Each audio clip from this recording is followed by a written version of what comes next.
In 1882 Arizona Territory, a fierce Apache warrior named Takoda is captured after a brutal raid and shackled in the barn of a lonely frontier widow, Sarah McKenna. What begins as captor and captive evolves into an unlikely bond. When Sarah discovers Takoda was searching for his kidnapped younger sister, taken by the same outlaws who murdered Sarah's husband. As they navigate mistrust, cultural barriers and their own demons, they must decide whether vengeance or redemption will define their futures.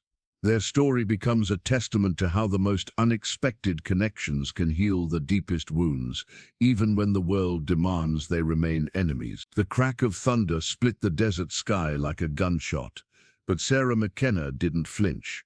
She'd heard enough real gunshots to know the difference. Standing in the doorway of her weathered ranch house, she watched the storm clouds gather over the distant mesas, their shadows racing across the scorched Arizona earth like dark spirits. 3 months since they'd put James in the ground behind the house, next to the lone cottonwood tree he'd planted, their first year here. 3 months of silence, so complete it pressed against her eardrums like water. The horses in the corral were restless, sensing something she couldn't yet see. Sarah's hand instinctively moved to the Winchester propped against the doorframe.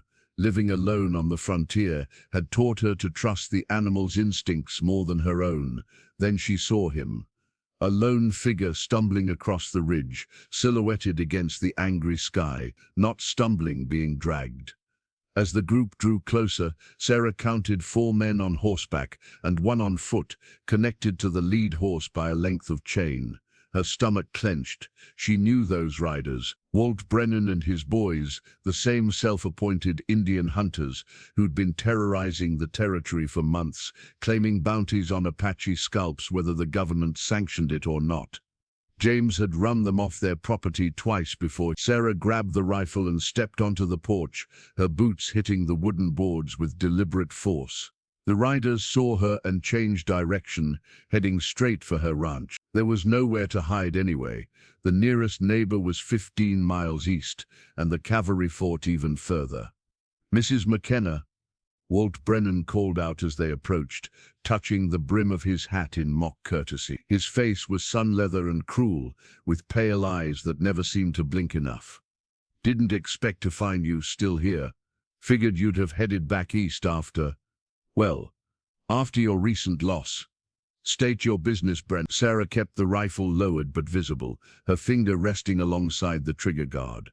The man on foot, she could see now he was Apache, young and powerful, despite his current state, lifted his head to look at her. Blood ran from a gash above his eye, and his hands were bound in front of him with heavy iron shackles.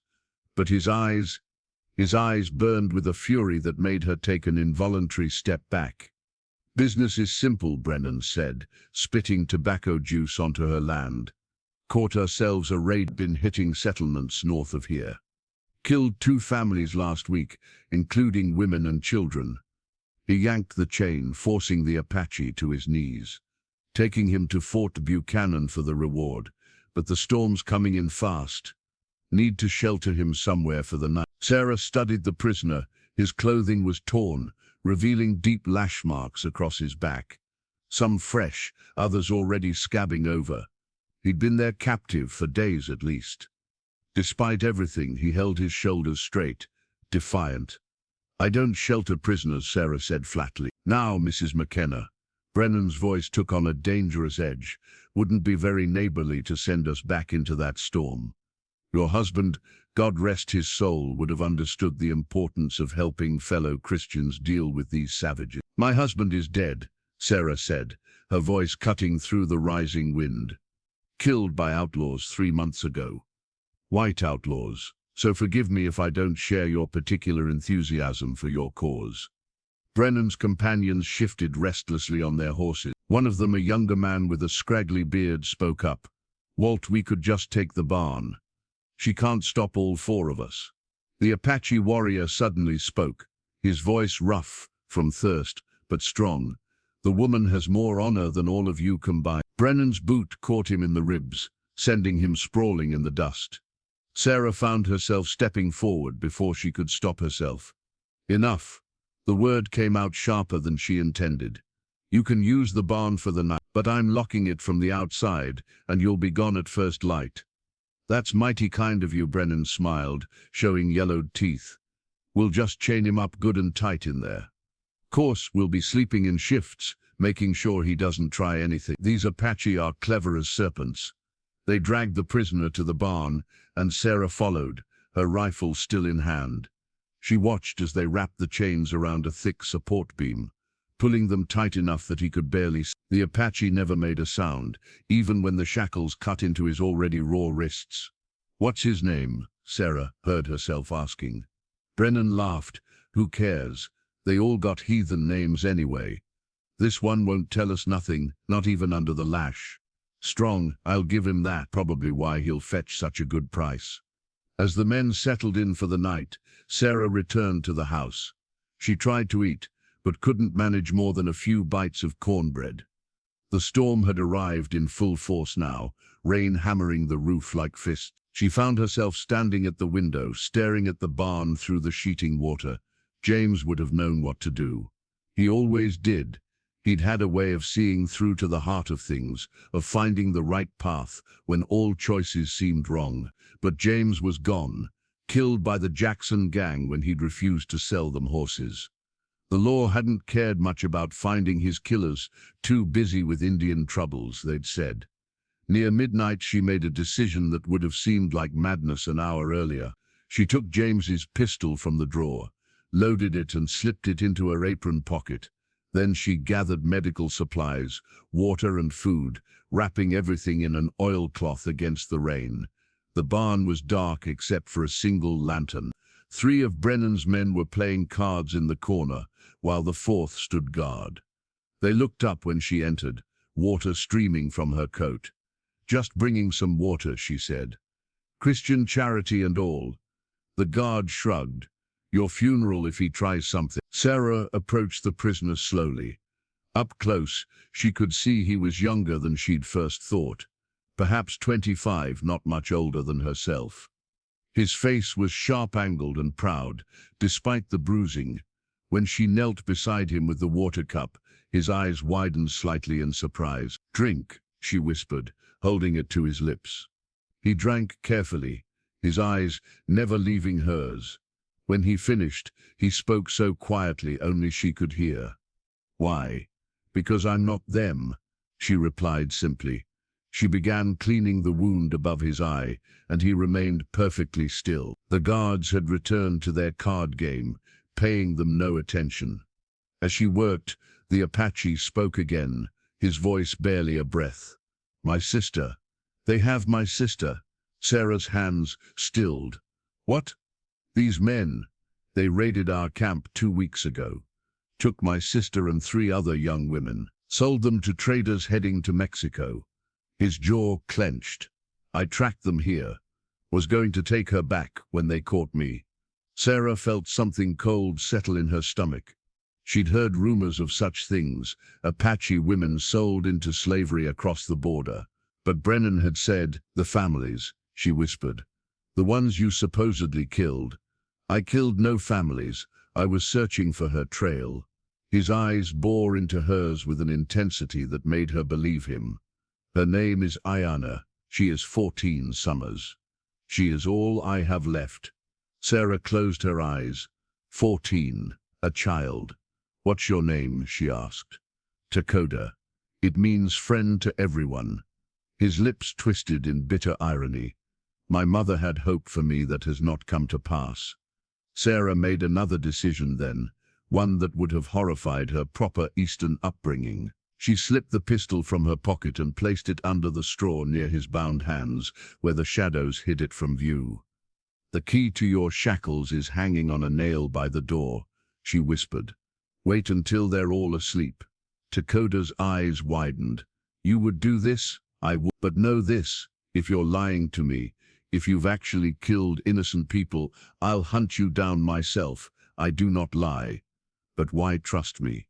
Sarah stood, gathering her supplies, "Because 3 months ago, I begged everyone, the cavalry, the marshal, even men like Brennan, to help me find my husband's killers. They all said they were too busy protecting settlers from Apache raids. But now I wonder how many of those raids were real, and how many were just excuses for men like Brennan to collect bounties. She moved toward the door, then paused. Your sister, do you know where they took her? South, toward the Dos Cabezas mountains. That is all I know. Sarah nodded and left the barn, locking it behind her as promised. She returned to the house and sat in James's old chair by the window, watching and waiting. The storm continued its assault on the desert, turning the world into a chaos of wind and water. 3 hours later, she heard it, a single gunshot from the barn, muffled by thunder. Then another, then silence. She stayed in the chair, rifle across her lap, until dawn came creeping across the rain-washed land. Only then did she walk to the barn and unlock the door. 3 of Brennan's men lay dead, shot with her pistol. The 4th was unconscious, blood seeping from a head wound. Brennan himself was gone, as was Takoda. The shackles lay open on the ground, and her pistol was placed carefully on a hay bale, wiped clean. But there was something else. Carved into the wooden beam where he'd been chained, still fresh and rough, were 2 words in English: "Will return." Sarah stared at those words for a long moment. Then she walked to the unconscious man, the young one with the scraggly beard, and knelt beside him. He groaned, coming around slowly. "Your friends are dead," she said calmly. "You're going to get on your horse and ride to Fort Buchanan.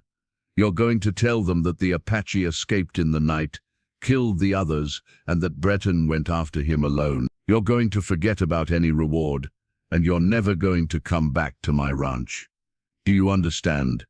The man nodded frantically, scrambling to his feet and stumbling toward the door. "Oh, and one more thing," Sarah called after him. He turned, terror in his eyes. "If I find out you or Brennan had anything to do with selling Apache women to slavers, I'll make sure the whole territory knows about it. The cavalry doesn't take kindly to that sort of business, bounty or no bounty." After he fled, Sarah stood alone in the barn, surrounded by dead men who'd probably deserved their fate. She felt like she should be horrified by what she'd done, what she'd enabled. Instead, she felt something she hadn't experienced since James died, a sense of purpose. She spent the morning burying the bodies in a ravine where the flash floods would take them. Then she packed provisions, loaded her rifle, saddled her best horse, and did something that would have seemed impossible just 24 hours ago. She rode south, toward the Dos Cabezas mountains, following the trail of an Apache warrior searching for his sister. The shackled Apache had shouted many things in his captivity, but the words that echoed in Sarah's mind weren't the ones Brennan had claimed. They were quieter, desperate. "My sister. They have my sister." And Sarah McKenna, widow and unlikely ally, rode into the desert storm's aftermath, knowing that some chains were meant to be broken, and some causes were worth the breaking. The desert had a way of swallowing secrets, but it always left traces for those who knew how to look. Sarah had learned to read the land from James during their first year in the territory, how to spot the difference between Apache and cavalry tracks, how to find water by watching the flight of birds, how to tell fresh sign from old. But following Takoda's trail was like tracking a ghost. She'd been riding for 6 hours when she finally admitted to herself that she was lost. The storm had washed away most of the tracks, and what remained could have belonged to anyone. The Dos Cabezas mountains loomed in the distance, but they were still 2 days' ride away, and she had no idea if she was even heading in the right direction. Sarah dismounted near a cluster of mesquite trees, letting her horse Duchess rest in their meager shade. The sun was brutal now, the storm's cooling relief already a memory. She took a careful sip from her canteen, knowing she'd need to find water soon. That's when she saw him. Takoda stood on a ridge about 50 yards away, still as the rocks around him. He'd changed clothes, the torn, bloodied shirt replaced with traditional Apache dress. Somehow he'd acquired a rifle which he held loosely at his side. They stared at each other across the distance. Neither moved. Finally, he began walking down the slope toward her. his movements fluid despite what must have been considerable pain from his injuries. Sarah kept her hand near her pistol, but didn't draw it. "You followed," he said when he was close enough to speak without shouting. "It wasn't a question. You said you'd return. I meant to your ranch. After I find Ayana. That could take weeks, months. The trail will be cold by then." Takoda studied her with those intense dark eyes. "Why are you here, Sarah McKenna?" It was the first time he'd used her name, and something about the way he said it, careful, deliberate, made her realize he'd paid attention to everything in that barn, even while being beaten and chained. "I don't know," she admitted. "I woke up this morning with 3 dead men in my barn, and realized I could either go back to being a ghost in my own life, or I could do something that mattered. Your sister is 14. No child should be sold into slavery. This is not your fight. Isn't?" Sarah felt anger rise in her throat. "Men like Brennan killed my husband." "Oh, not directly. It was the Jackson gang that pulled the trigger. But Brennan and his kind, they create the lawlessness that lets such men thrive. They point at you, at your people, call you savages, all while doing things that would make the devil himself blanch." Takoda was quiet for a moment. Then, "You buried the bodies.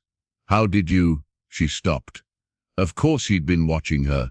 "Yes, that was dangerous. If they are found, they won't be. The ravine I chose floods every time it rains. They'll be scattered across the desert within a month." Something shifted in his expression, a slight softening around the eyes.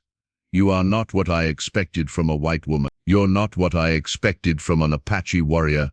"What did you expect?" Sarah considered the question. "I suppose I expected what Brennan told me to expect. A killer, a savage. Instead, I found a brother trying to save his sister." Takoda looked away, toward the mountain. "I am both things. I have killed. I have done savage things in war. Do not make me into something I am not. We've all done things we're not proud of. I just enabled you to kill 3 men. 4. Sarah's blood chilled. "Brennan, I caught him 5 miles from your ranch. He was riding hard for Fort Buchanan." Takoda's voice was flat, emotionless. "He told me things before he died, about Ayana, about where they took her." "What things?" Takoda's jaw clenched. "Things that made his death slower than I intended." They stood in silence for a moment, the desert wind whispering between them. Finally, Sarah asked, "Where is she?" "There is a trading post near Dos Cabezas, hidden. The man who runs it is called Elijah Cross. He buys Apache women and children from raiders like Brennan, then sells them to Mexican traders. Brennan said Ayana was sold to Cross 5 days ago. 5 days, she could be in Mexico by now." "No." Takoda's certainty was absolute. "Cross keeps them for 2 weeks. Lets the trail go cold, make sure no one is looking. Then he moves them south, in groups. Ayana is still there." Sarah felt the weight of the decision before her. Going back to her ranch now meant safety, solitude, the familiar emptiness of her grief. Going forward meant riding into danger with a man she barely knew, attempting something that could easily get them both killed. "I know where Cross's trading post is," she said quietly. Takoda's head snapped toward her. "You know, James and I passed it once, our first year here. We needed supplies, but James, he got a bad feeling about the place, said it felt wrong. We left without buying anything." She paused, remembering there were women there, young women. They looked empty. "God, I should have known. I should have done something." "You could not have known, couldn't I? Or did I just not want to see?" Takoda moved closer, and for the first time she noticed the grace in his movements despite his injuries. "Guilt over the past serves no one. Will you show me where this place is? I'll do better than that. I'll help you get her out." "No, this is too dangerous. I can ride in there as a customer, a widow looking for household help. It's not uncommon. They won't suspect me." Takoda shook his head. "These men are killers. So are you. So am I. Apparently." Sarah met his gaze steadily. You need me. A lone Apache. Attacking that place is suicide. But a white woman providing distraction while you get your sister. That might work. He was quiet for so long that Sarah thought he would refuse. Then, you would risk your life for people you do not know. I'm risking it for something I do know what it feels like to lose everything and have no one help you get justice.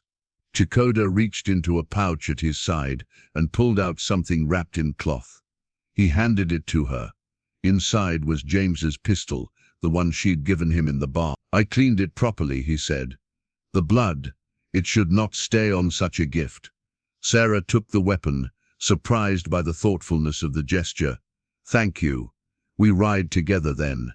But there are conditions, such as, you do exactly as I say when the fighting starts. No heroics, no trying to save everyone.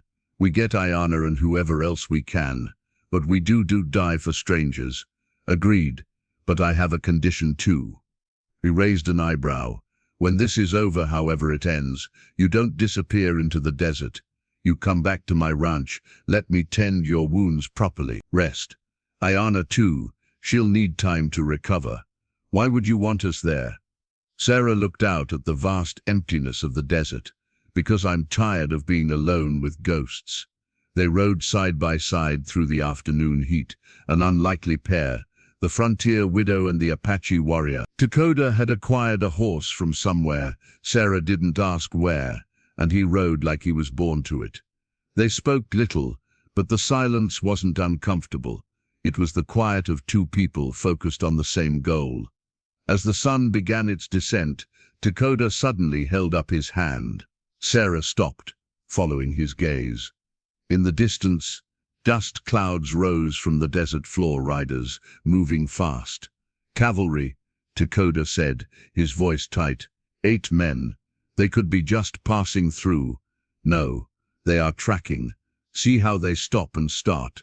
They are following our trail. Sarah's heart sank. The young outlaw she'd let go must have talked after all, or someone had found the graves sooner than expected. Either way, the cavalry was coming. There, Takoda pointed to a cluster of rocks forming a natural shelter. We hide. They quickly led their horses into the rock formation, which opened into a small canyon barely wide enough for the animals. Takoda immediately began covering their tracks while Sarah watched the approaching dust cloud. They're gaining, she said. They will pass. The rocks will hide us. But as the cavalry unit drew closer, Sarah recognized the lead rider, Captain Michael Harrison, James's old friend from the war. He'd been at the funeral, had offered to help her relocate back east. He was a good man, honorable, nothing like Brennan, which made this so much worse. The unit stopped, less than 100 yards from their hiding spot. Sarah could hear Harrison's voice carrying on the wind. The tracks split here. Looks like 2 riders now. Apache tricks, another voice said. They're trying to confuse us.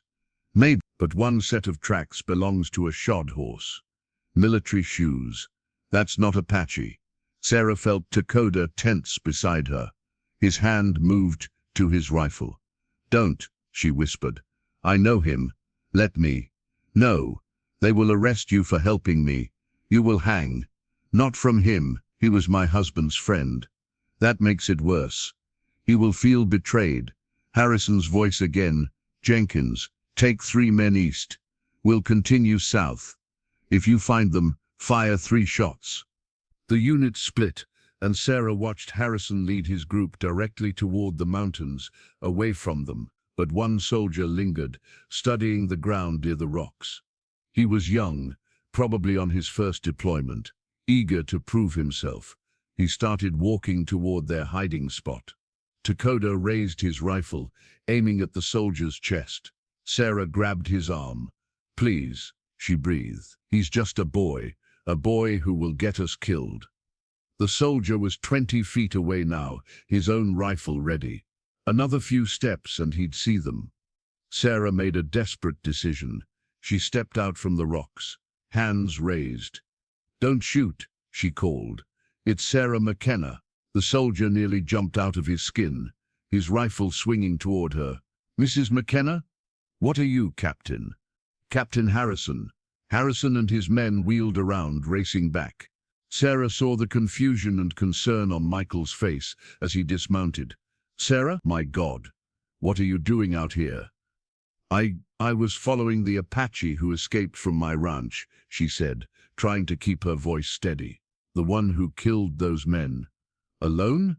Are you mad? He's killed 4 men that we know of. They killed my husband's killers," she said quietly. Harrison froze. "What? Brennan and his men?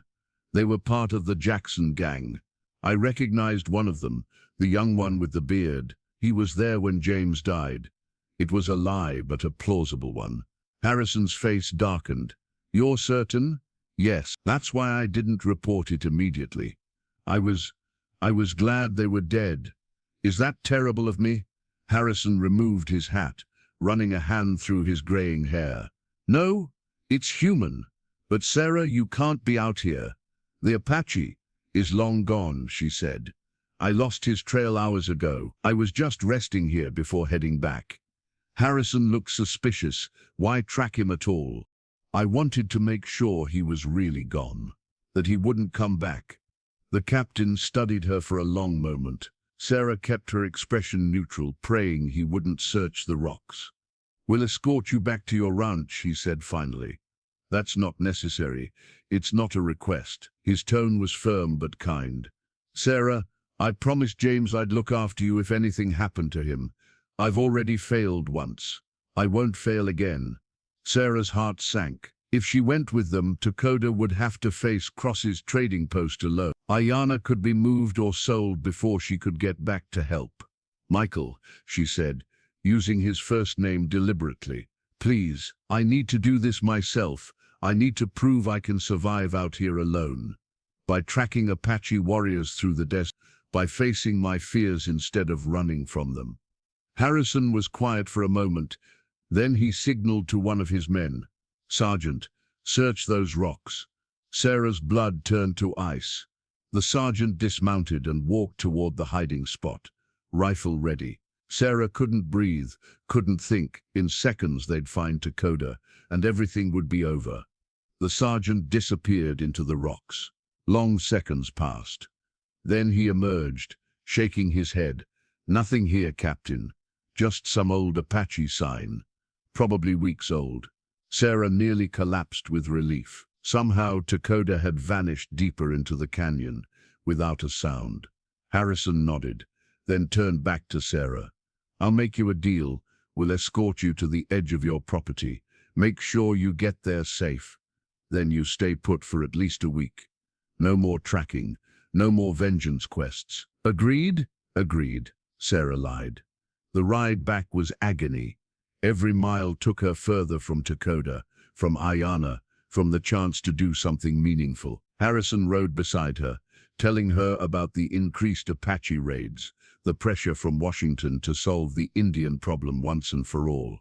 "It's getting worse," he said. "There's talk of forced relocations, reservations. The Apache won't go quietly. Would you if someone tried to force you from your home?"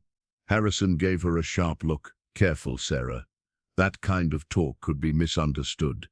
"By whom? You? You know I'm right, Michael. This conflict, it's not about civilization versus savagery. It's about land. It's always been about land. Maybe, but I'm a soldier. I follow orders.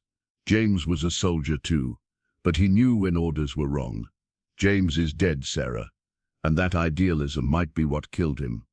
They reached her ranch as the sun set, painting the desert in shades of blood and gold. Harrison and his men watered their horses while Sarah pretended to go inside to rest. Instead, she watched from the window as they prepared to leave. "We'll be patrolling this area for the next few days," Harrison told her. "If you see any Apache, fire 3 shots. We'll come running." "Thank you, Michael." He touched his hat brim and led his men away. Sarah waited until they were completely out of sight, then ran to the barn. In the corner, under a pile of hay, Takoda emerged from the hidden root cellar. James had built their first year, the one she'd never told anyone about. "How did you? Your husband built well," Takoda said. I found it while exploring after you freed me. The sergeant nearly stepped on the door, but it held. We lost half a day. Etiana is still there. Cross moves his captives every 2 weeks, always on the same day. We have 3 days. How can you be sure? Because I spent the morning questioning someone who used to work for him. Sarah didn't ask who or how. The cavalry will be watching this area. Then we leave tonight. Take the canyon route. I know paths they do not. Sarah looked around the ranch, her home, her prison, her sanctuary. If she left now with Takoda, there would be no going back. Harrison would know she'd lied. She'd be branded a traitor, an Indian sympathizer. Everything James had built, everything they'd dreamed of, would be lost. Sarah McKenna, Takoda said quietly, you do not have to do this. She thought of Ayana, 14 years old, waiting in chains for a fate worse than death. She thought of James, who would have ridden into hell itself to save an innocent child. She thought of the empty years stretching ahead if she chose safety over purpose. Yes, she said. I did. They rode through the night, following paths that seemed impossible, narrow ledges along canyon walls, dried riverbeds that wound through the desert like ancient scars, passages between rocks so tight. Sarah had to dismount and lead Duchess through. Takoda moved like a shadow ahead of her, reading signs in the darkness that she couldn't even see in daylight. By dawn, they were deep in the Dos Cabezas foothills, far from any cavalry patrol routes. Sarah's body ached from the constant riding, but she didn't complain. Every minute mattered now. They stopped at a hidden spring. Takoda knew, letting the horses drink while they planned their approach. In the growing light, Sarah could see the toll the past days had taken on him. The wounds from Brennan's torture were seeping through his shirt, and dark circles ringed his eyes. You need to rest, she said. After Ayano is safe.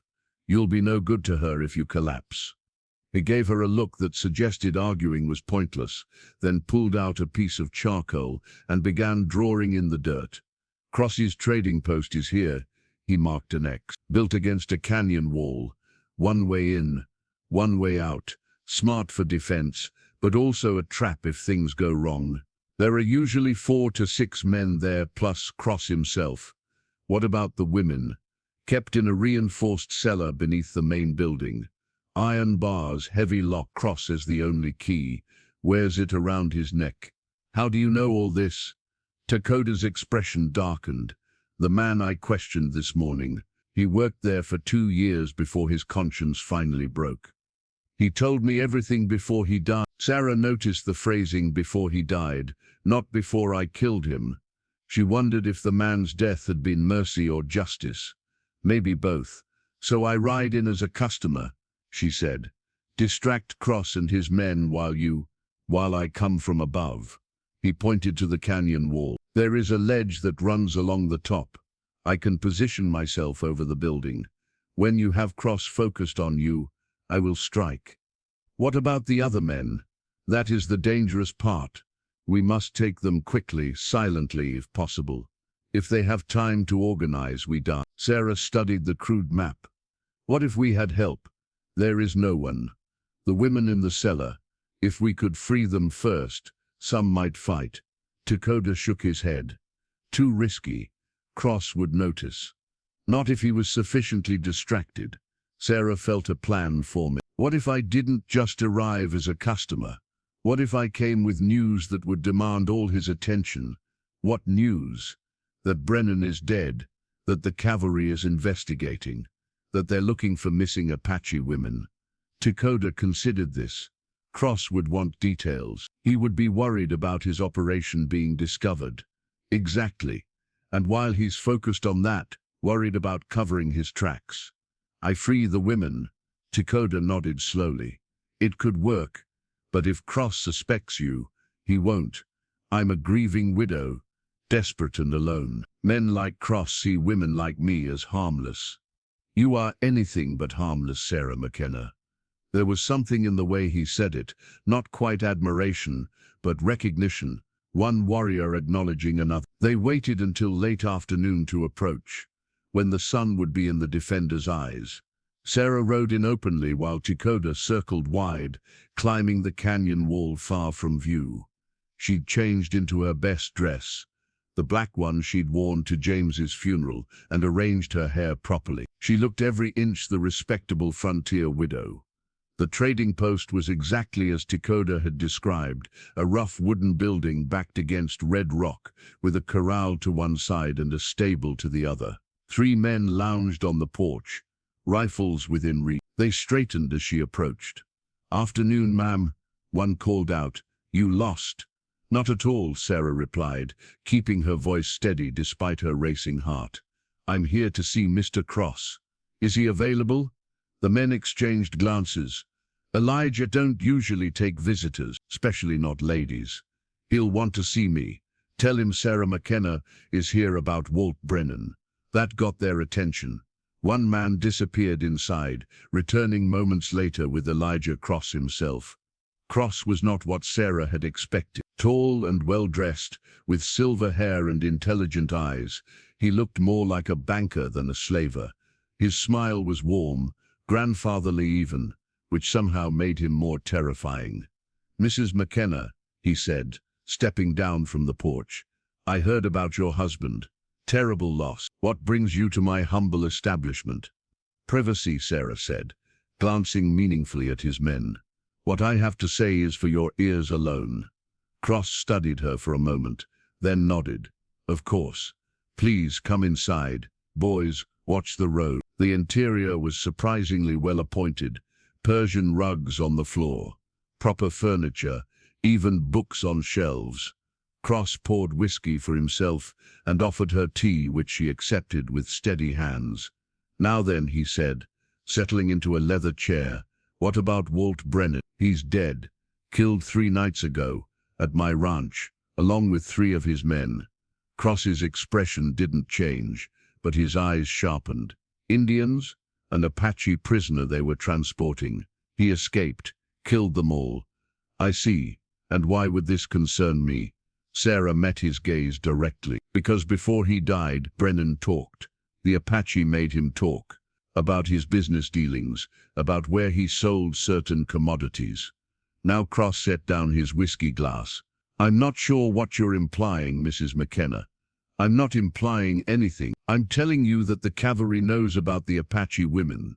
Captain Harrison himself questioned me yesterday. They're looking for a trading post in these mountains that deals in human cargo." Cross stood slowly, moving to the window. Sarah could see his mind working, calculating risks and options.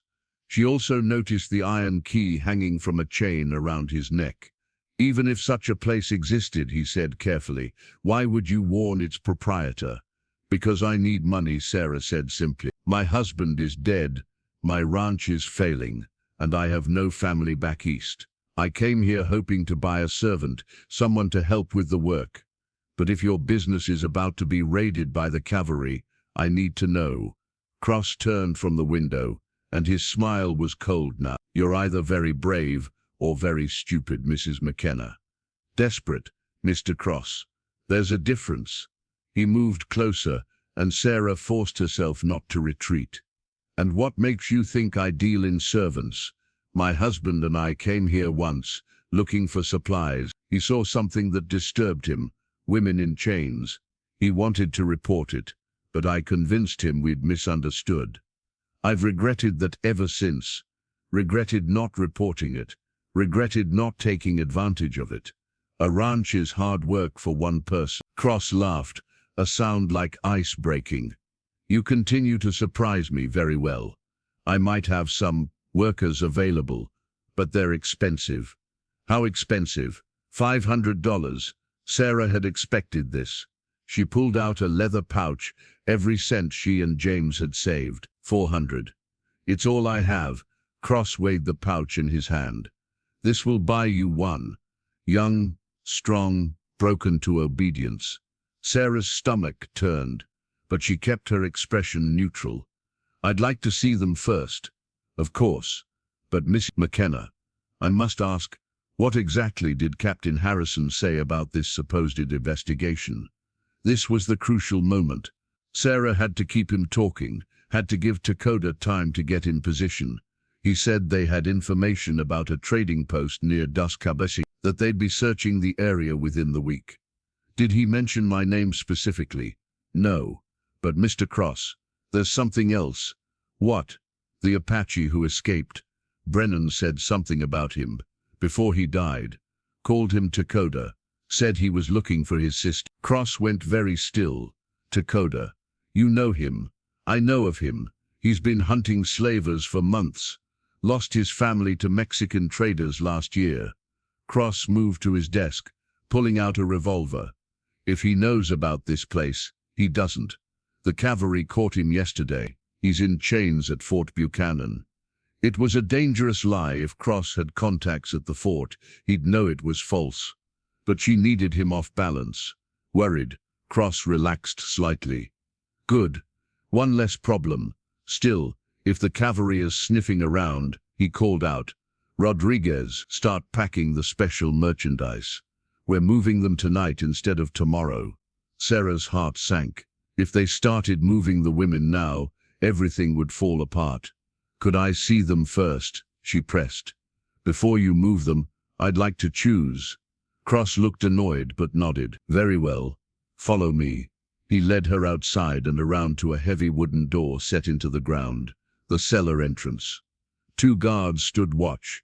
Cross unlocked 3 separate locks, then pulled the door open, revealing steep stairs descending into darkness. The smell hit her first, unwashed bodies, fear, despair.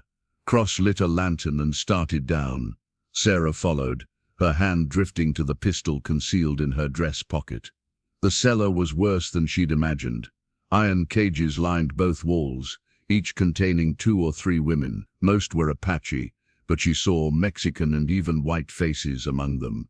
They huddled in the corners, some badly bruised, all with the hollow eyes of those who'd lost hope. Fresh stock, Cross said casually, like he was showing her cattle. The Apache girl there is new, brought in 5 days ago. Fighter, that one. Had to teach her some manners. Sarah followed his pointing finger and saw her, Ayana. Even in the dim light, the resemblance to Takoda was clear. The same proud features, the same defiant eyes despite the bruises on her face. She was so young, barely more than a child. How much for her? Sarah heard herself ask. Oh, she's already spoken for. Mexican trader named Valdez. Has a particular taste for Apache girls. Sarah wanted to shoot him right there, but she forced herself to continue the charade. What about that one? She pointed to another girl, keeping Cross's attention away from the cellar door. That's when she heard it. A soft thud from above, barely audible, one of the guards down.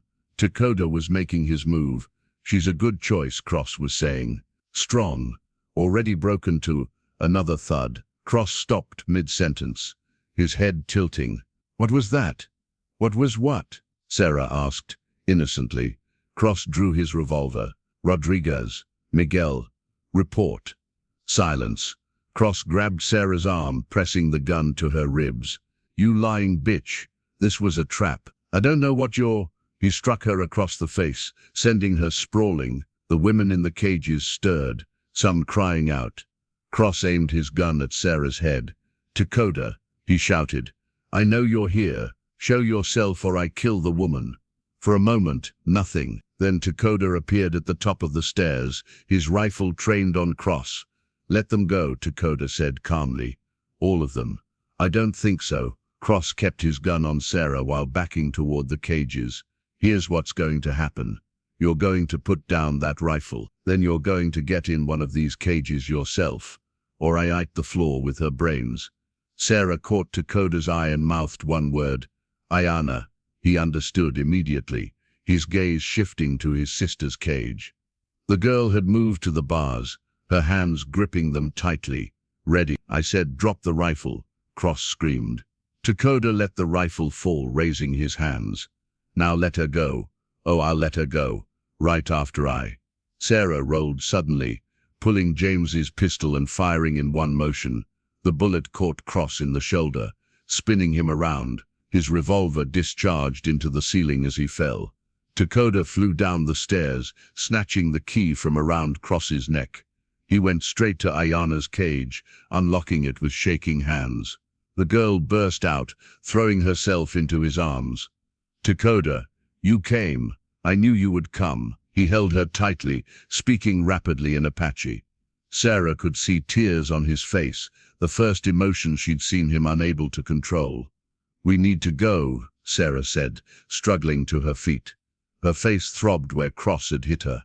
"There might be more guards." "No," Takoda said. "I counted 6. All dead." Sarah looked at him in amazement. 6 men, silently eliminated while she'd kept Cross distracted. "The other women," Ayana said urgently.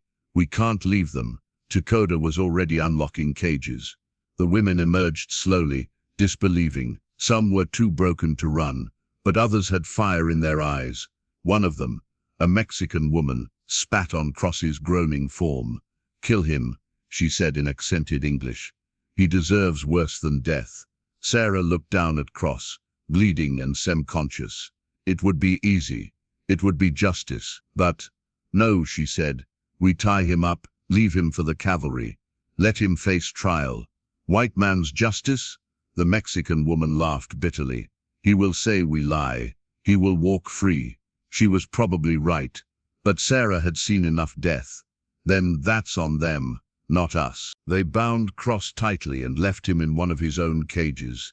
The women who could travel took horses from the stable. Those too weak or injured were helped by the others.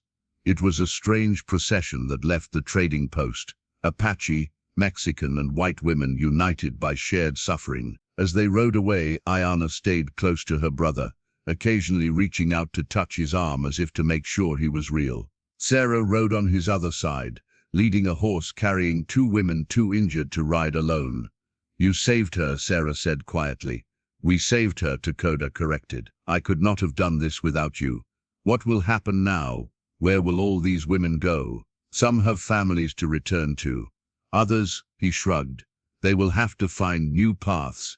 They rode through the night again, but this time with purpose rather than desperation. By dawn, they'd reached a sheltered valley where they could rest and tend wounds. Sarah worked alongside Ayana, cleaning cuts and distributing what little food they had.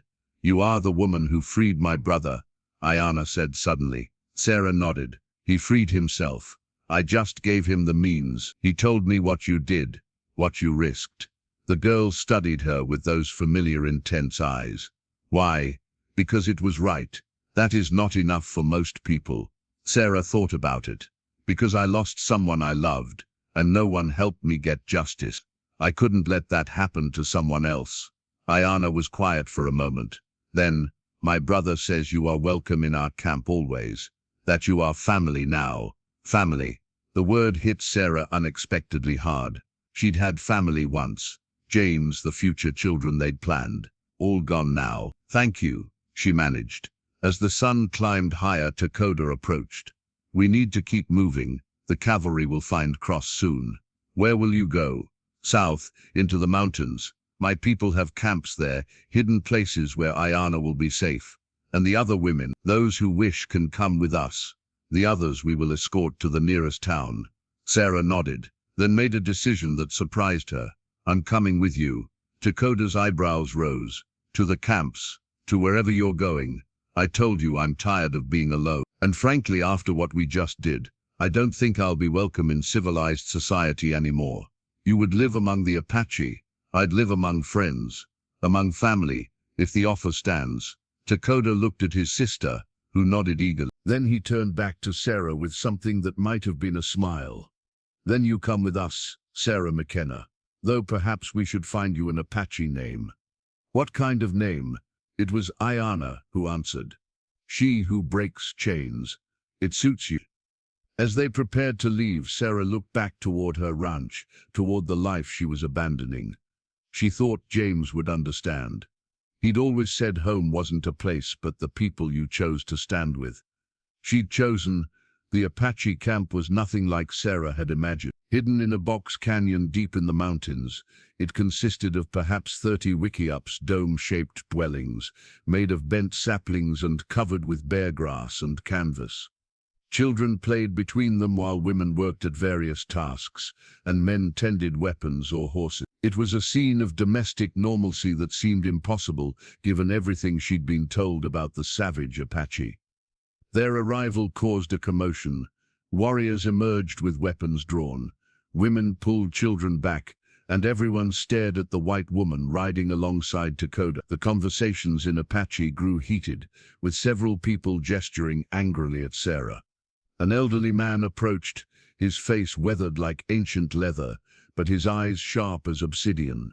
He spoke at length with Takoda in Apache, occasionally glancing at Sarah. She caught Ayana's name several times and saw how the old man's expression softened when the girl dismounted and embraced him. "My grandfather," Takoda explained to Sarah. "He is called Nike. He leads this band." Nike studied Sarah for a long moment, then spoke in heavily accented English. "You freed my grandson. You brought back my granddaughter. Why?" "Because it was right," Sarah said simply. "Many things are right, few whites do them." He circled her slowly like he was evaluating a horse. "You will bring trouble here. The soldiers will come looking for you. They don't know where I am. They will search, a white woman disappearing, helping Apache. They will not let this go." Sarah met his gaze steadily. "Then I'll leave. I don't want to bring danger to your people." Najet made a dismissive gesture. "Danger is already here. It has been here since the first white man saw our land and wanted it." He said something in Apache to Takoda, then switched back to English. "You may stay, but you will live as Apache. No special treatment. I wouldn't expect any." The old man almost smiled. "We will."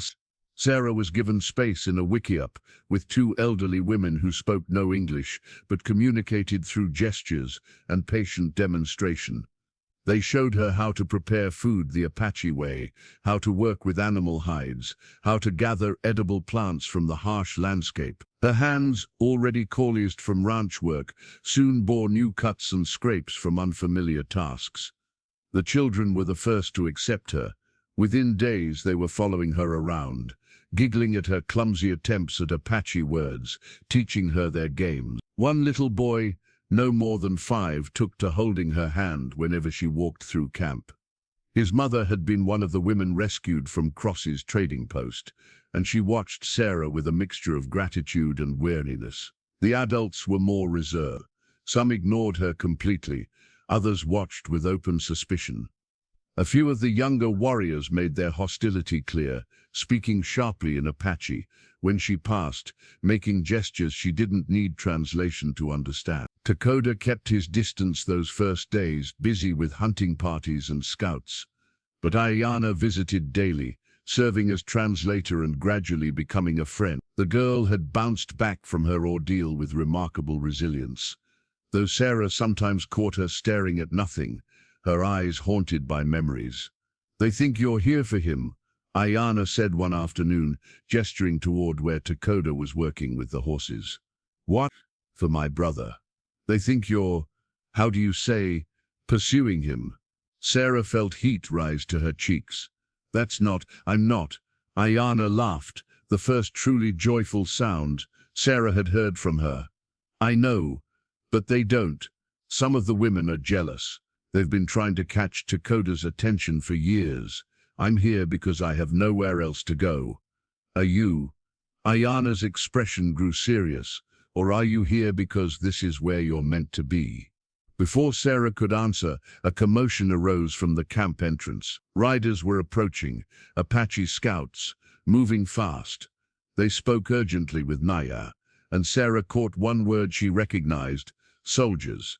Takoda appeared at her elbow. "Cavalry patrol, 10 miles north and heading this way. Are they looking for me? Perhaps? Or perhaps just hunting Apache. Either way, we must move." The camp transformed with stunning efficiency. Within an hour, the wickiups were dismantled, belongings packed, and everyone ready to travel. Sarah helped where she could, following the wordless directions of the elderly women who'd taken her in. They moved deeper into the mountains, following trails Sarah couldn't even see. The very old and very young rode while others walked. Sarah gave up her horse to a pregnant woman and continued on foot, her roost designed for stirrups. Not hiking, soon rubbing her feet raw. Takoda fell into step beside her. You could have stayed at your ranch. We covered this. You had safety there, comfort. I had emptiness there, a living death. She stumbled on loose rocks, and he caught her arm. The touch was brief, steady, but something electric passed between them. He let go quickly. This life, he said quietly, it is ending. Every year more soldiers, more settlers, less land. My people are being crushed between what was and what will be. Then why continue fighting? Because surrender means death too, just a different kind. He looked at the line of his people stretching ahead and behind them. At least this way we die as Apache. Nobody's dying, Sarah said firmly. Not if I can help it. He gave her a look she couldn't interpret. You cannot save everyone, Sarah McKenna. She who breaks chains, she corrected. If I'm living as Apache, I should use my Apache name. Something shifted in his expression. Surprise, perhaps approval. The name must be earned. Haven't I earned it? Perhaps. But there are other chains than iron ones. They made camp that night in a high valley, posting guards at all approaches. Sarah's feet were bleeding, but she said nothing. One of the elderly women, she'd learned her name was Dala, noticed anyway and brought herbs to treat them, clicking her tongue in disapproval at the damage. Later, as Sarah sat by the small fire outside the wickiup, Nature approached. He settled beside her with the careful movements of age, staring into the flames for a long moment before speaking. My grandson thinks you are different from other whites. I don't know about different, maybe just broken in the right ways. The old man chuckled. Broken? Yes, we are all broken now. The question is what we build from the pieces. What do you think I'm building? I do not know yet, but I see how you look at him. Sarah stiffened. I don't, not with desire, with recognition. You see in him what you have in yourself, a wound that will not heal. His family, my husband. No, Nike shook his head. Deeper than that. You both carry the weight of being between worlds. He is Apache but understands the white man too well. You are white but can no longer live among them. This makes you dangerous to each other. Dangerous how? Because you offer the hope of belonging. And hope, she who breaks chains, is his most dangerous thing of all. The next morning brought troubling news. The scouts had found the cavalry patrol's tracks. They were systematically searching the mountains, using Apache scouts of their own. Traditional hiding places would no longer be safe. Chiricahua scouts, Takoda explained with disgust. Apache who sold themselves to the army for whiskey and ammunition. They're trying to survive too, Sarah said quietly. Several warriors turned to stare at her in anger, but Takoda raised a hand. She is not wrong. They made their choice for their families, as we made ours. It does not make them less Apache, just different. It makes them traitors, one young warrior spat. It makes them desperate, Sarah countered.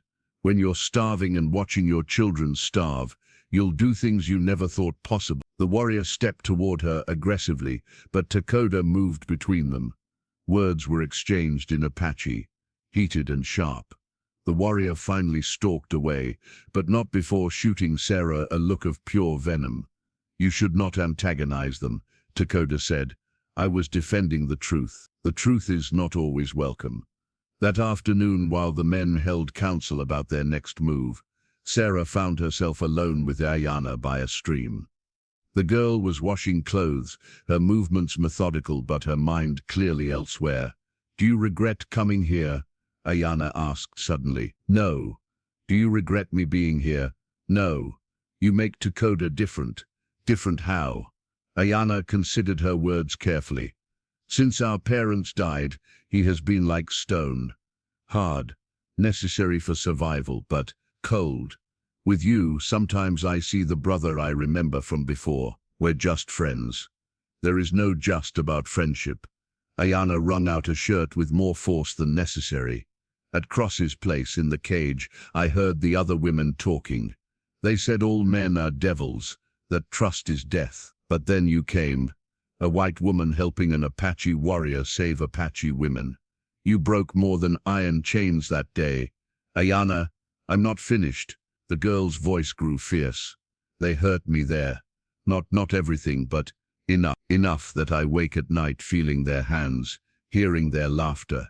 I thought I would never feel safe again, but when I saw you and Takoda together, working as one, I thought maybe the world isn't only darkness. Sarah pulled the girl into an embrace, feeling her shake with suppressed sobs. It's not only darkness, I promise you that. How can you know? Because I've lived in the darkness. After James died, I wanted to die too. The only thing that kept me going was habit.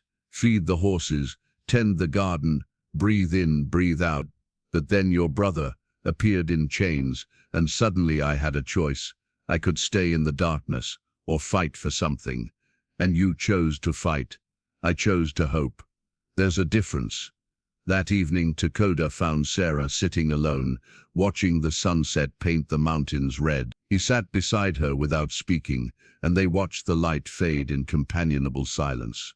Finally, he said, "The council has decided. We're splitting up. Smaller groups are harder to track. Most will go south into Mexico. Some will try to reach other bands to the east.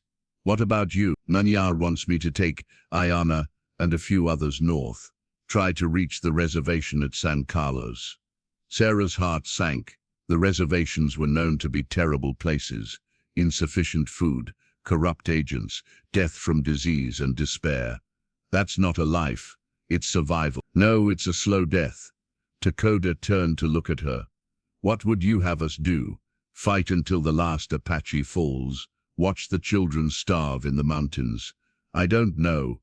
There has to be another way. Your people have made sure there isn't. They're not my people anymore, aren't they? His voice was gentle, but firm. You can live among us, learn our ways, even earn an Apache name, but you will always be white, just as I will always be Apache.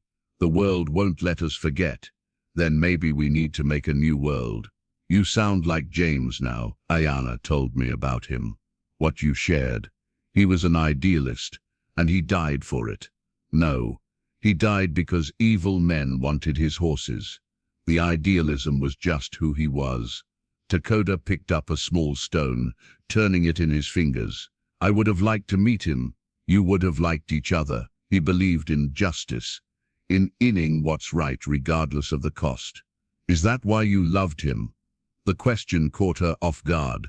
Yes, among other reasons. And now, can you love again after such loss? Sarah's breath caught. There was something in his voice, a vulnerability she'd never heard before.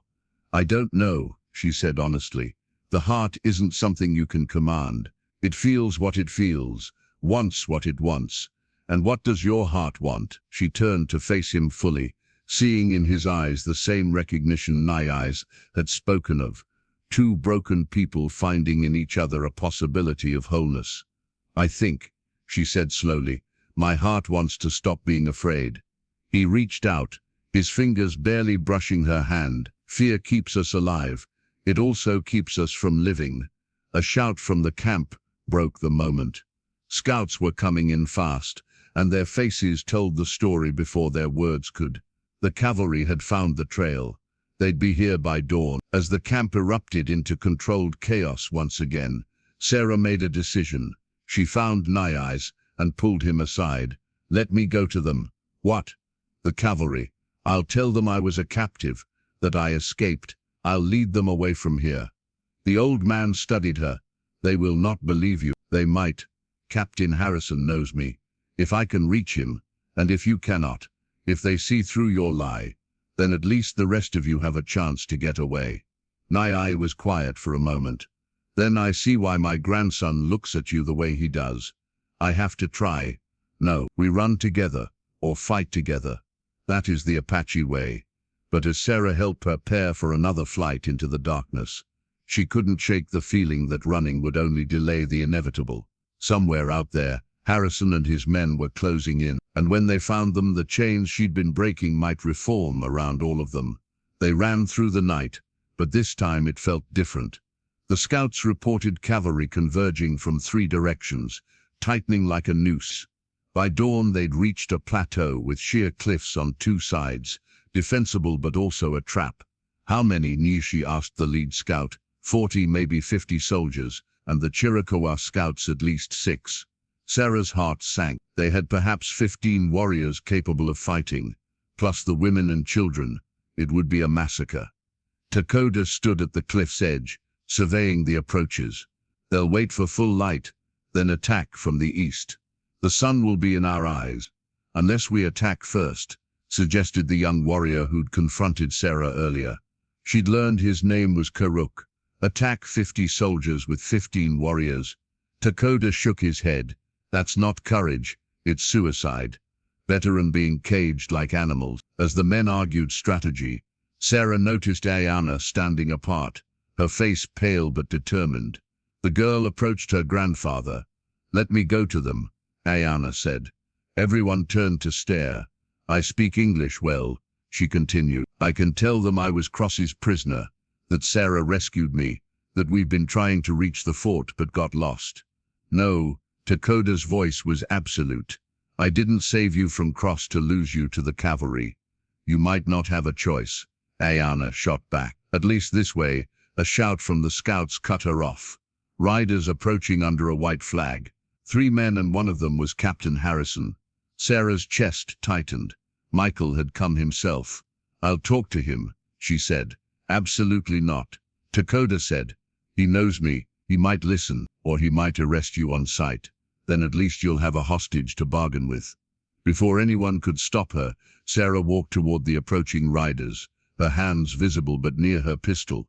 Harrison dismounted when he saw her, his face a mixture of relief and anger. "Sarah, thank God you're alive." "Hello, Michael. We've been searching for 5 days. The man you let go," he finally admitted. "You were with the Apache who escaped." "I wasn't with him. I was taken by him." Harrison's eyes narrowed. "Don't lie to me, Sarah. We found Cross's trading post. He told us everything before he died, how you and an Apache warrior freed his prisoners." Sarah's mind raced. Cross was dead. Those weren't prisoners, Michael. They were slaves, women and girls being sold to Mexico. That's a matter for civilian authorities. Then why didn't the civilian authorities do anything about it for the past 2 years? Harrison removed his hat, running a hand through his hair. "Sarah, please, just come with me. We'll sort this out at the fort. And the Apache? They'll be taken to the San Carlos reservation to die of starvation and disease, to live under the protection of the United States government." Sarah laughed bitterly. "Protection? Like the protection you gave my husband when outlaws murdered him?" Harrison's face hardened. "That's not fair, isn't it? You enforce the law when it suits you, when the victims are the right color, but Apache women being sold into slavery, that's a civilian matter. Damn it, Sarah, I'm trying to save your life. In an hour, maybe less, my superiors will order an attack. Anyone still here will be considered hostile, including the children." Harrison couldn't meet her eyes. "Come with me, please. James wouldn't want this for you. James is dead, and you're right, he wouldn't want this. He'd want me to stand with the innocent, protect those who need protecting. That's exactly what I'm doing.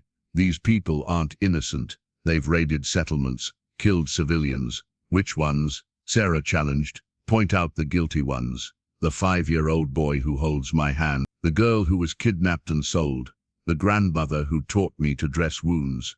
Which ones deserve to die?" Harrison was quiet for a moment. "Then, all of them. If they don't surrender, then I'll die with them." "Sarah." She turned and walked back toward the Apache position. Behind her, Harrison called out, "1 hour. You have 1 hour to reconsider."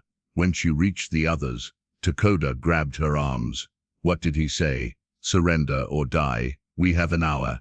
Nayach gathered everyone together. He spoke in Apache, his voice carrying the weight of years and wisdom. Takoda translated for Sarah. "He says each must choose for themselves. Those who wish to surrender may go. Those who wish to fight may stay. There is no shame in either choice." Several families immediately began gathering their things, preparing to surrender. Others hefted weapons, their faces set. Ayana stood between the two groups, torn. "What will you do?" Sarah asked Takoda. "Fight." "I won't see Ayana caged.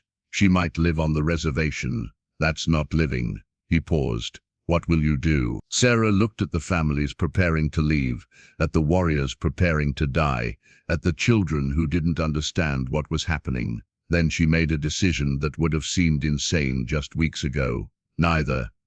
Before Takoda could respond, she walked to the center of the camp and raised her voice. "Listen to me, all of you. There's a third option."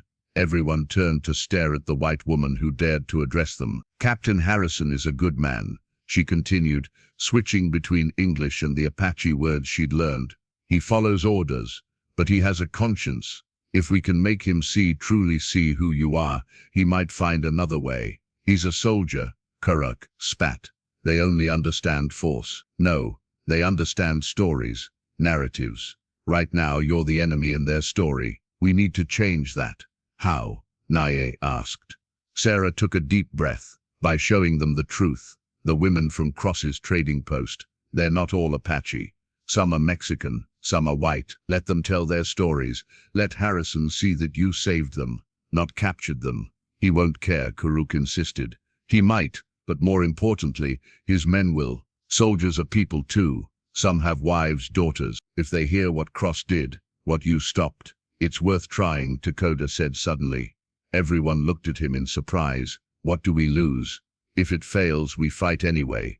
Naye considered, then nodded slowly. "Bring the women who were prisoners. Let them choose whether to speak." 7 women came forward, 3 Apache, 2 Mexican, 2 white. One of the white women, Mary, had been at Cross's post for 6 months.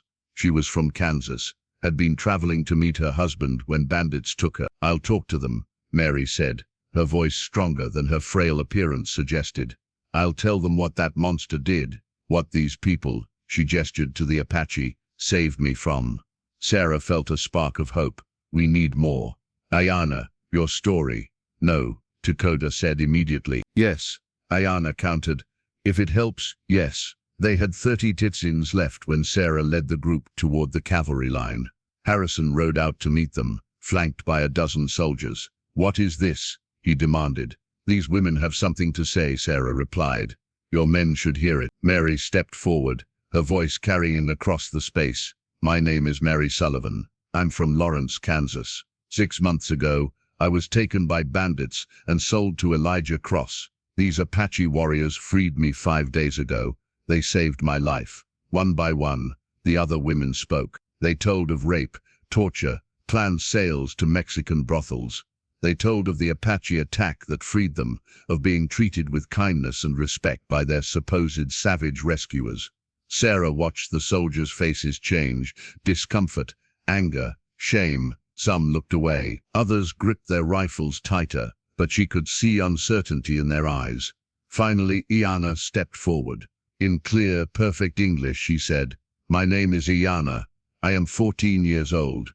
Mr. Cross bought me for $300. He said I would fetch twice that in Mexico because I was young and pretty. My brother," she pointed to Takoda, "came for me. This white woman," she indicated Sarah, "risked her life to help him. Now you want to punish them for saving us." Harrison dismounted, approaching Iana. "Is this true, all of it?" "Every word," Iana said, meeting his gaze steadily. Harrison looked at Sarah. "You knew about this, about Cross." "I suspected. When I knew for certain, I acted. By helping a hostile Apache warrior? By helping a brother save his sister from slavery. Tell me, Michael, if it was your sister, what would you have done?" Harrison was silent for a long moment. Around them, Sarah could feel the tension shifting, becoming something more complex than simple antagonism. Then one of Harrison's sergeants spoke up. "Captain, if what these women say is true, it changes nothing," Harrison said, but his voice lacked conviction. "We have orders. Orders to attack rescuers?" The sergeant pressed. "To punish people for stopping slavery." Other soldiers began murmuring. Harrison raised a hand for silence, clearly struggling with the situation. That's when they heard it, thunder. But the sky was clear. Horses, Takoda said quietly. Many horses. From the south. A scout came riding hard from that direction. Captain, Mexican cavalry, maybe 30 riders. They're demanding we turn over the Apache women. Sarah's blood ran cold. Valdez. The trader Cross had mentioned he'd come for his purchase. Harrison wheeled on the scout. Mexican cavalry has no authority here. They say they're in pursuit of raiders who crossed the border. They say the Apache stole their property. Property. Mary Sullivan stepped forward, her voice rising. We're not property. The situation was spiraling. Sarah could see Harrison trying to process everything. The freed women, the Apache, now Mexican soldiers claiming jurisdiction. Michael, she said, urgently, you know what's right here. He looked at her, then at Ayana, then at the approaching dust cloud of Mexican cavalry. When he turned back, something had shifted in his expression. Sergeant, he said crisply, form a defensive line. No one American, Apache or Mexican makes a move without my order. Sir, you heard me, and send a rider to the fort. Tell them we've encountered Mexican forces on American soil, making illegal claims to American citizens. Some of these women aren't American, sir. They're under American protection now. Harrison looked at Takoda. All of them. The Mexican cavalry arrived in a cloud of dust and arrogance. Their leader, a thin man with cruel eyes, presumably Valdez, rode forward. Captain, I am here for my property. Several Apache women stolen from legitimate traders. I see no property here, Harrison replied. Only people under the protection of the United States Army. Do not play games. The Apache are harboring stolen goods. The only thing stolen here was these women's freedom. And if you don't turn around and ride back to Mexico in the next minute, I'll arrest you for attempted kidnapping on American soil. Valdez's face darkened. You would start an international incident over savages. I'd prevent one by stopping slavery. The two forces faced each other, tension crackling like lightning. Sarah found herself standing between Takoda and Harrison, the physical representation of her position between two worlds. Then Kuruk, the young warrior who'd been so hostile to her, did something unexpected. He walked forward, placed his rifle on the ground and said in broken English, I surrender to American Army, not to Mexican slavers. One by one, other Apache warriors followed suit. Not in defeat, but in a calculated choice, American reservation over Mexican slavery. Valdez realized he was outmaneuvered. With a stream of Spanish curses, he wheeled his horse around and led his men south. Harrison looked at the surrendered Apache weapons, then at Sarah. I'll need to take them to San Carlos. I know, you could come with them, as a translator, teacher. The reservation needs people who understand both worlds. Sarah looked at Takoda, who nodded slightly. It wasn't freedom, but it was survival, and maybe, just maybe, a chance to build something new. On one condition, she said. You're negotiating now. The women who were freed, they choose their own path. No one forces them anywhere. Harrison sighed, agreed. As the Apache began preparing for the journey to San Carlos, Takoda approached Sarah. You saved us, he said quietly. We saved each other. This is not the ending I wanted. Endings rarely are. But it's not an ending, it's a transformation. He studied her face. You really believe that? I have to. The alternative is despair. That night, their last in the mountains, Sarah sat with Takoda and Ayana by a small fire. Tomorrow, they would begin the journey to San Carlos. Tonight, they were still free. Are you afraid? Ayana asked. Terrified, Sarah admitted, but you're still coming with us. Where else would I go? You're my family now. Takoda reached over and took her hand. It was the first time he'd touched her intentionally, openly. Whatever comes, we face it together. I killed your men, Sarah continued, her voice steady. Takoda was chained up. I freed him, yes, but then I shot your men while they slept. They'd threatened me, said things. A woman alone has to protect herself. You're lying. Am I? Check the bullets they recovered. They'll match my husband's gun, the one I still have. Brennan's face darkened. You think this changes anything? I think it complicates your neat little story. A white woman defending herself against men who were holding an illegal prisoner. That's harder to sell to a jury than an Apache killing white men. Sarah, no, Takoda said, urgently. She didn't look at him. Couldn't. It's the truth.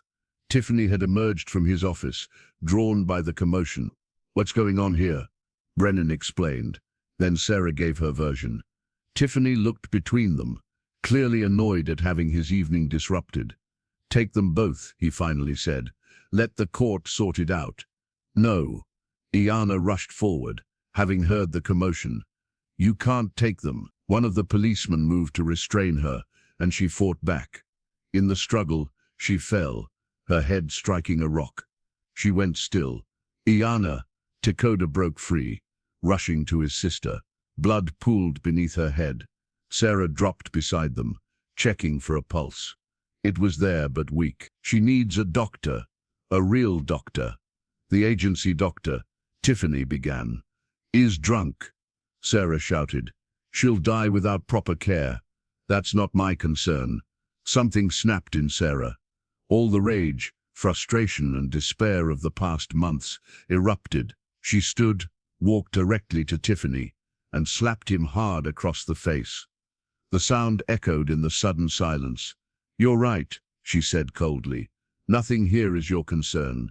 Not the dying children, not the starving elderly, not the warriors reduced to begging. You sit in your office, steal supplies meant for these people, and count your blood money.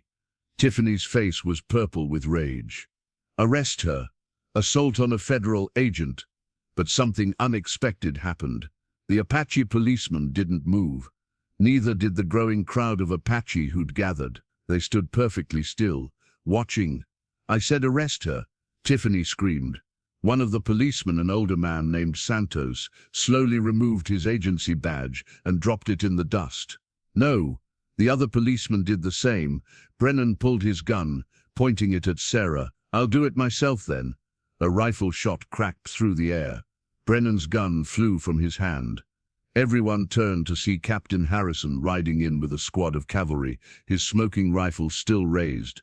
Nobody moves, Harrison commanded, dismounting. He looked at the scene, Iana bleeding, Sarah defiant, Brennan disarmed, Tiffany humiliated. Captain, this woman assaulted me, Tiffany sputtered. I saw nothing, Harrison said flatly. He knelt beside Iana, checking her injuries. My medic will treat her. He called forward an army doctor, who immediately began working. Captain Harrison, Brennan started.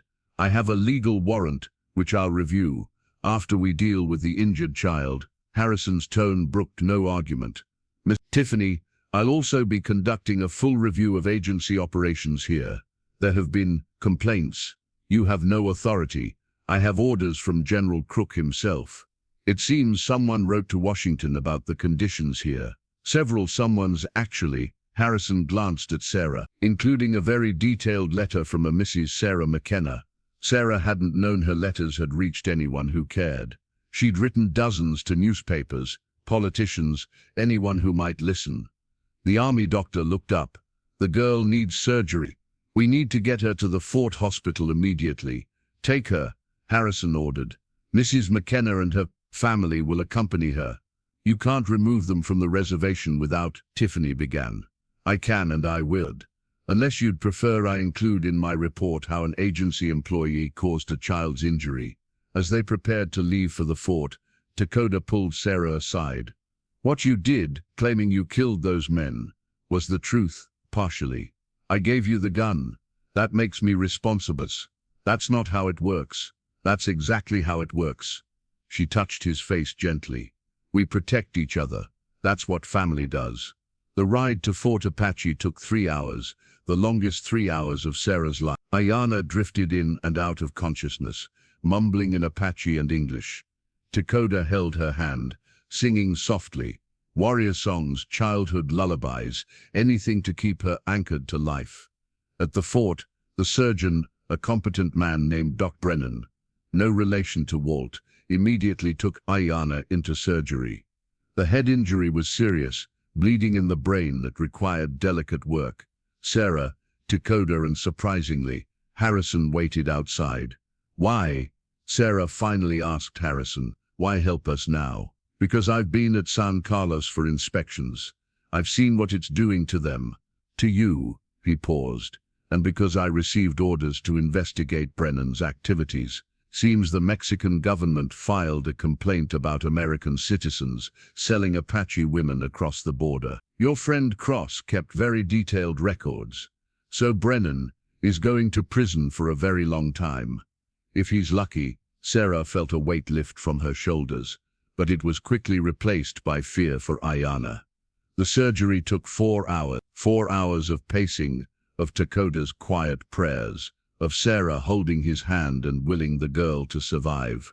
Finally, Dr. Brennan emerged, exhausted but smiling slightly. "She'll live. There might be some lasting effects, memory issues, headaches, but she'll live." Takoda collapsed against Sarah, his body shaking with relief. She held him as he wept, this warrior who'd been too strong for too long. "Thank you," he whispered against her shoulder. "Thank you for everything." "She's not safe yet," Dr. Brennan warned. "The next 24 hours are critical." They were allowed to sit with her, taking shifts through the night. Sarah watched Takoda with his sister, saw the tender way he adjusted her blankets, the gentle words he spoke even though she couldn't hear them. Near dawn, Ayana's eyes fluttered open. She looked confused, then focused on Takoda's face. "Brother?" Her voice was weak but clear. "I'm here. Little one, where are we?" "Somewhere safe." Ayana's gaze found Sarah. "You're here too, always." The girl smiled weakly. "Good. Family should be together." As Ayana drifted back to sleep, real sleep, not unconsciousness, Sarah felt tears running down her face. They'd come so close to losing her, to losing everything. Harrison appeared in the doorway. "There's something else. General Crook wants to establish a new type of reservation school, one that actually educates rather than just imprisons. He wants you to run it." "Sarah." "Me? You speak both languages, you understand both cultures, and most importantly, you give a damn about these people." Sarah looked at Takoda, who nodded slightly. "We'll do it together," he said. "The government might not approve of your relationship," Harrison warned. "The government doesn't have to," Sarah replied. "We're already married in every way that matters." It wasn't the then she'd imagined when she'd stood in her doorway that stormy night, watching a chained Apache being dragged across her land. But it was their ending, complicated, imperfect, but there. The schoolhouse stood like a small miracle against the desert backdrop, adobe walls painted white, real glass windows, and inside the sound of children reciting lessons in both English and Apache. Sarah stood in the doorway watching Takoda teach the older boys traditional tracking skills while incorporating mathematics and geography into the lesson. "If a deer travels 3 miles northeast, then 2 miles west, how far is it from where it started?" he asked in English, then repeated in Apache. The boys worked out the problem, some drawing in the dirt, others using the chalkboards. Sarah had fought 6 months to obtain. It had taken dozens of letters, 2 trips to Washington, and finally threatening to send her story to every newspaper in the country. But she'd gotten those boards. Ayana moved among the younger children, helping them with their reading. The head injury had left her with occasional severe headaches and some memory gaps, but her spirit remained unbroken. At 17, she'd become Sarah's most valuable assistant, bridging the gap between the Apache children who trusted her and the education they needed to survive in the changing world. "Mrs. McKenna," a small voice said. Sarah looked down to find Little Crow, one of her newest students, holding up a paper. "I wrote my name, in both ways." Sarah knelt to examine the careful letters, Joseph Little Crow, in English, and below it his Apache name in the phonetic system she and Takoda had developed to preserve the language in writing. "Perfect," she said, and the boy beamed. These small victories sustained her through the larger battles. The fight to get proper supplies, to protect the Apache's right to maintain their culture while learning new ways, to keep the children fed, when government rations were inevitably late or inadequate. A rider approaching from the fort drew her attention. Captain Harrison, now Major Harrison, dismounted and walked toward her. His visits were usually either very good or very bad news. "Sarah," he greeted her, then nodded to Takoda, who had come to stand beside her. "Takoda, what brings you here, Michael?" Sarah asked. "Two things. First, the good news, your education proposal has been approved. Full funding for expansion, including the dormitory for orphaned children you requested." Sarah felt her knees go weak with relief. The dormitory would mean they could take in children from other reservations, save them from the horrible boarding schools that stripped them of their identity. "And the bad news?" Takoda asked, ever practical. Harrison's face darkened. "There's been another outbreak at San Carlos. Smallpox this time. The death toll is significant." Sarah closed her eyes. They'd been lucky here. The school's isolation and her strict health protocols had kept major disease at bay. But San Carlos, still overcrowded and undersupplied. "How many?" she asked. "Over 200 so far, including Naish." Takoda made a sound like he'd been punched. His grandfather, the last link to the old ways, gone. "He asked for you," Harrison continued gently. "At the end, said to tell you both that you honored the people, that you found a new way to be warriors." That night, they held a traditional morning ceremony. The Apache from their small community gathered, and even some of the white teachers Sarah had recruited attended. They sang the old songs quietly, still technically forbidden, but Harrison always seemed to be conveniently absent when such gatherings occurred. Sarah found herself thinking about chains as she watched the fire. The physical chains that had brought Takoda into her life, the invisible chains of grief that had bound her after James's death. The bureaucratic chains that still restricted the Apache's freedom. And now the chains of love and responsibility that bound her to this place, these people, this man beside her. "Do you regret it?" Takoda asked later, as they sat alone outside their small adobe house. The teachers' quarters, officially, though everyone knew they lived as husband and wife despite the lack of legal recognition. "Regret what?" "Not going back. You could have returned to your own people any time these past 3 years." Sarah turned to look at him. 3 years had aged him, lines around his eyes, a few grey hairs at his temples, but to her he was more beautiful than ever. The rage that had once burned in him had transformed into determination. The warrior had become a teacher, a protector in a different way. "These are my people," she said simply. "You, Ayana, the children. This is my home. Even though it's hard, even though we may never be legally married, our children will be called half-breeds, and will always be fighting just to survive. Our children." Sarah's breath caught. Takoda's hand moved to her stomach, resting gently on the slight swell she'd been hiding under loose dresses. "Did you think I wouldn't notice? I track deer by broken twigs. You think I wouldn't see the changes in the woman I love? I wanted to be sure. It's early still, and after what happened to Mary Two Stones, another teacher had lost a baby recently, the stress and poor nutrition taking its toll. This one is strong," Takoda said with certainty, "like its mother, or stubborn like its father." They sat in comfortable silence, hands intertwined, when they heard horses approaching, many horses moving fast.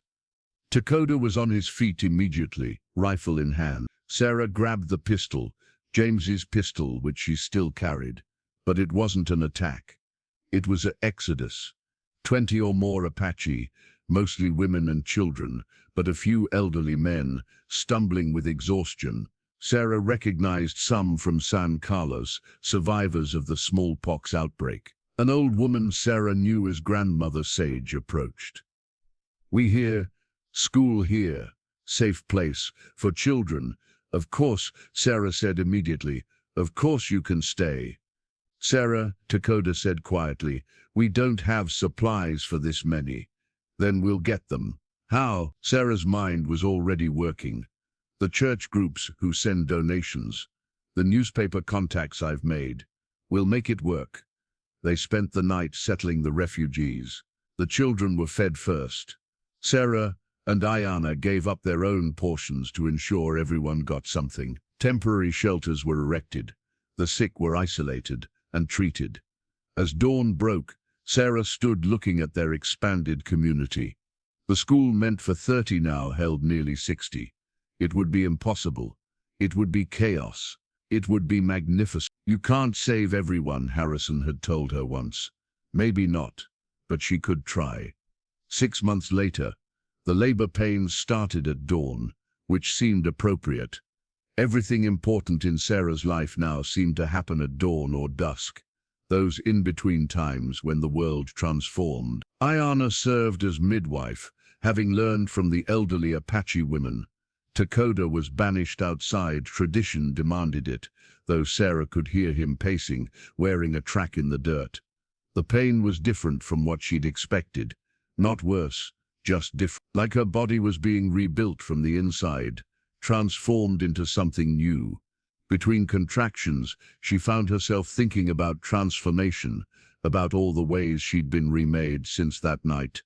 Takoda arrived in chains. "Push," Ayana commanded, and Sarah did, feeling like she was pushing against all the weight of the world, all the prejudice and hatred and impossible barriers between peoples. Then suddenly a cry, not weak or tentative, but strong, angry, announcing its arrival with authority. "A son," Ayana said, placing the baby on Sarah's chest. A warrior's cry. Sarah looked down at the tiny face, Takoda's sharp features softened by her rounder ones, skin a beautiful blend of their two tones, eyes that would likely be dark like his father's, but were now the indefinite blue of all newborns. "Let his father in," Sarah said, exhausted but exhilarated. Takoda entered tentatively, as if afraid he might break something. When he saw his son, his composed face crumbled. He knelt beside them, one finger gently touching the baby's impossibly small hand. "He's perfect," he whispered. "What should we name him?" Sarah asked. "James," Takoda said without hesitation, "for the man who would have loved him, who brought us together, even in death." Sarah felt tears sliding down her face. "James Takoda, McKenna. He'll need an Apache name too," Ayana said, "for ceremony." Takoda thought for a moment. "Freedom born. He is the first of our children born near in the school, in this place we've made between worlds." That evening, as Sarah rested with baby James, she heard commotion outside. Her heart sank. Had authorities come to challenge the birth? To take her son because his parents weren't legally married? But when Takoda returned, he was smiling. "Come see," he said, helping her to the window. Outside, the entire community had gathered. Apache and the few white teachers, children and elders, all standing together. They'd lit fires in a circle, and as Sarah watched, they began to sing. Not Apache songs or Christian hymns, but something new, something that blended both traditions. "They're celebrating him," Takoda explained. "Our son. The first child of the new." Major Harrison was there too, in civilian clothes. He brought gifts, blankets, preserved food, and most surprisingly a document. "What is this?" Sarah asked, reading it by lamplight. "Official recognition of your marriage," Harrison said. "Backdated 3 years. It's not strictly legal, but it's witnessed and filed. Any children you have will be legitimate in the eyes of the law." "Michael, let's just say I called in every favor I had, and maybe reminded a few people about certain reports I could file about government corruption." Sarah hugged him, this good man who'd grown from reluctant ally to true friend. 1 year later, the letter came on a day when everything else was going wrong. The well had run dry, forcing them to haul water from 2 miles away. Government rations were 3 weeks late, and little James had been sick with fever, though he was recovering. Sarah almost didn't open it, afraid of more bad news, but the return address caught her attention. Washington, D.C., from the office of Senator Henry Dawes. She read it twice, then 3 times before the words sank in.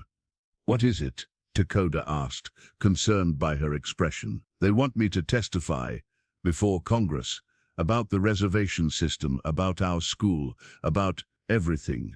Takoda took the letter, reading it carefully. This could change things, or it could destroy everything we've built. You have to go.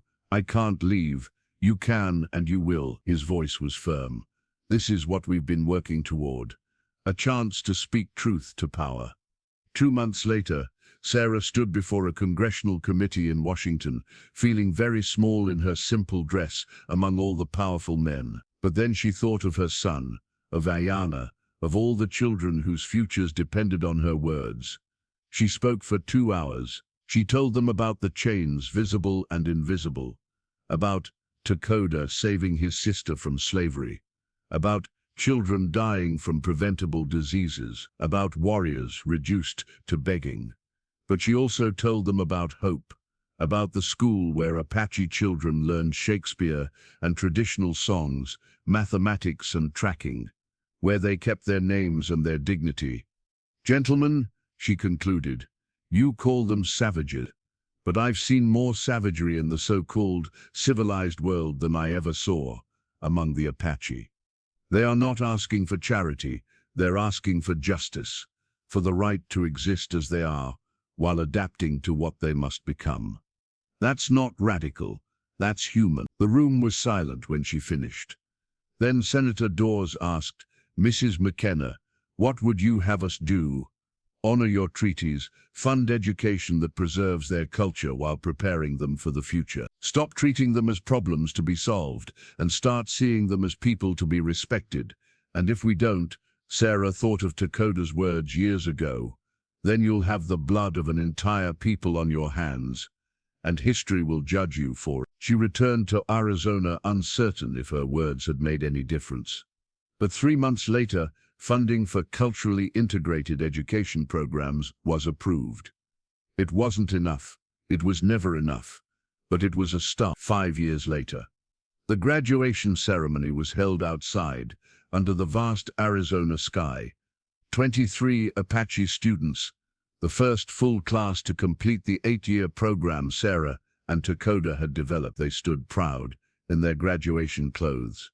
Traditional Apache dress combined with academic robes, another blend of worlds. Ayana gave the opening address in both languages. Now 23 and married to a kind young man named Robert, Apache named Gentle Rain, she'd become the school's lead teacher for the younger children. Her own daughter, barely a year old, watched from her father's arms. Each graduate came forward to receive their certificate. Some would go on to the Indian Industrial School in Carlisle, not ideal, but better prepared than most to maintain their identity while gaining skills. Others would return to their communities as teachers, interpreters, advocates. Sarah stood with 6-year-old Ida on one side and 3-year-old Margaret on the other. Her daughter had Takoda's fierce spirit and her stubborn streak, a dangerous combination that would serve her well in the world she'd inherit. As the ceremony concluded, old Kuruk approached. He'd survived his wounds and become, surprisingly, one of the school's strongest supporters. Age and experience had mellowed his anger into determination. You did it, he said simply. You broke the chains. No, Sarah replied, watching her students embrace their families. We transformed them into connections, into bridges, into bonds that can't be broken.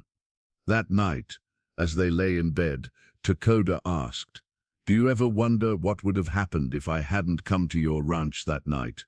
Sarah considered it, a life of solitary grief, the slow decay of her spirit, never knowing Ayana's strength, or the children's laughter, never holding her own children, never finding this purpose that had transformed her from widow to warrior, to teacher, to mother. You'd have died in Brennan's custody. I'd have died in my own, she said. We saved each other. The shackled Apache and the grieving widow. That's not who we are anymore. No, Takoda agreed, pulling her close. Now we're teachers, parents, bridge builders, chain breakers, Sarah added. And chain makers, Takoda said, his hand finding hers.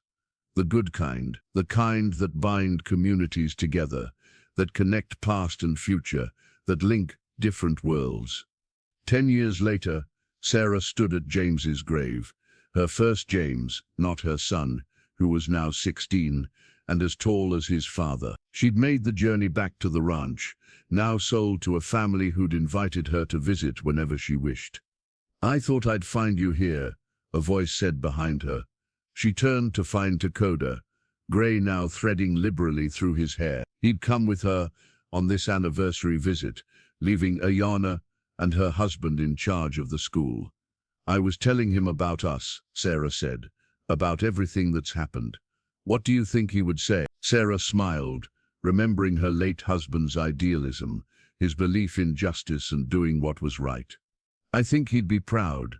He always said the frontier would force people to become either their best or worst selves. And which did we become? Both. Neither. Something entirely new." They stood together at the grave, two people who'd found each other in the most unlikely circumstances, who'd built something beautiful from tragedy. "The authorities want us to expand again," Takoda said. "Open a second school on the Navajo reservation. Can we manage it?" James Jr. is old enough to help now. Margaret, too, when she's not busy organizing protests against government policy. Sarah laughed. Their daughter had inherited both parents' fighting spirit and had recently led a student petition for better supplies that had actually reached Washington. "Then we do it," she said. "We keep building, keep teaching, keep breaking chains."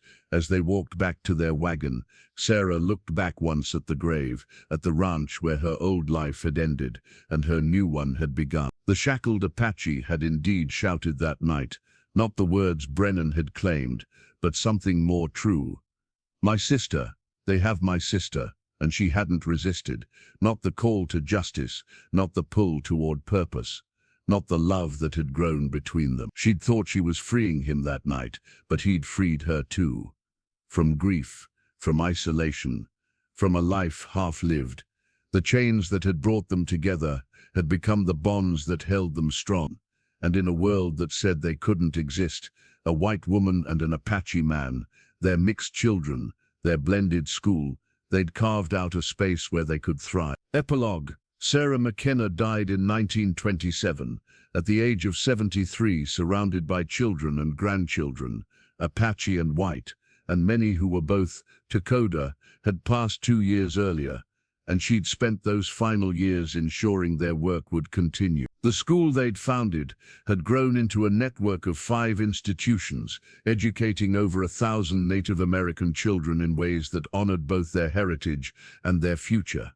Their son James became a lawyer, fighting for Native rights in courts that slowly, grudgingly began to listen. Margaret became a doctor, returning to serve the reservations with modern medicine and traditional healing.